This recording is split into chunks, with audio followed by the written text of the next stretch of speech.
วิชาเลขมันมีบวกมีลบมีคูณมีหารเมื่อทำแล้วก็ได้จำนวนพอดีทีนี้มีอีกคนหนึ่งนะปัญญามันเปรี้ยวมันเร็วนะไม่ต้องทำวิธีบวกวิธีลบวิธีคูณวิธีหารทำวิธีนึกคิดให้มันรู้อันนั้นกับอันนั้นอันนี้กับทุกเดียวได้จำนวนขึ้นมาเช่นนี้มันก็มีราคาเท่ากันสำเร็จประโยชน์ในการแต่ว่ามันไม่มีหลักการและวิชาการมันมีวิชาที่ถูกต้องเหมือนกันดีเหมือนกันจบตรงเดียวกันเช่นพระปฏิเจกพูดเป็นตัวรู้แต่ว่าสอนใครไม่ได้แต่สอนเจ้าของได้แต่พูดให้คนอื่นฟังไม่ได้อยู่ที่ไหนท่านก็สบา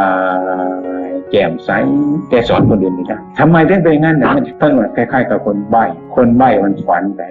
พระปฏิเจกพูดดีเหมือนคนใบ้นอนฝันรู้ทุกอย่างถึงท่านไม่โลภถึงท่านไม่โกรธถึงท่านไม่หลงผลที่สุดแล้วก็ท่านรู้อย่างนั้นก็พ้นจากวัฏสงสารภาระมันน้อยมีจุดอันเดียวกันรวมอันเดียวกันฉะนั้นอันนี้เป็นต้น